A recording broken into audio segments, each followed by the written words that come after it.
Hey, hello, everyone. My name is Angelo Mercure. I'm an American gentleman from the state of Oregon, USA, currently working in Lima, Peru, as a professor of English. A question that may be on everyone's mind sooner or later: why is the study of English important? Since perhaps the 1800s, earlier even, Great Britain became the world power. And hence the English language, which was the lingua franca of Great Britain, became extremely important for people to know worldwide if they wanted to succeed in education, business, commerce, whatever, medicine, law, etc. Very, very important. And as the world expanded into aeroflight, into computers, even more important. Everyone needed a common language. It wasn't particularly difficult.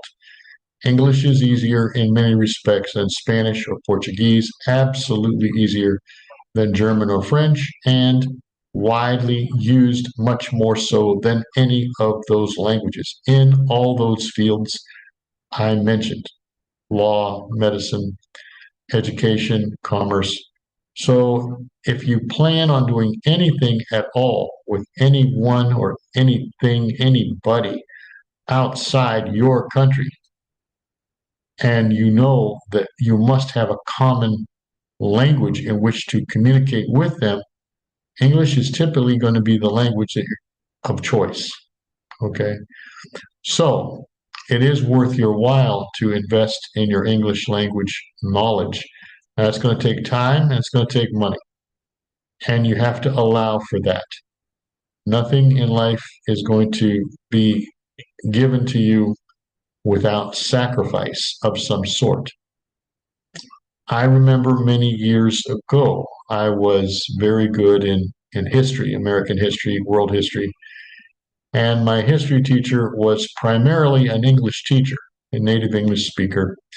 This was in what we call junior high school, grades 7 and 8. And one thing he told me, he says, "How is your progress in regard to learning and teaching English?" And I was very young, and I said, "Well, I like history better." He said, "Well, let's stop right there. History is fascinating and it's important, but it's not as important as English.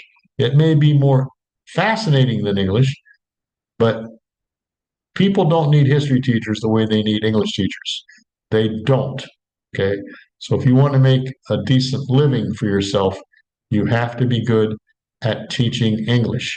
Teaching history is fine, but the demand is not there for the most part. No, there's too many history teachers. There's never quite enough English teachers, particularly native English speakers, because people need English for international communication. So the next time anyone asks you, why are you studying English, tell them to improve your life both home and abroad. Thank you so much. I hope I see you in the near future. Bye bye.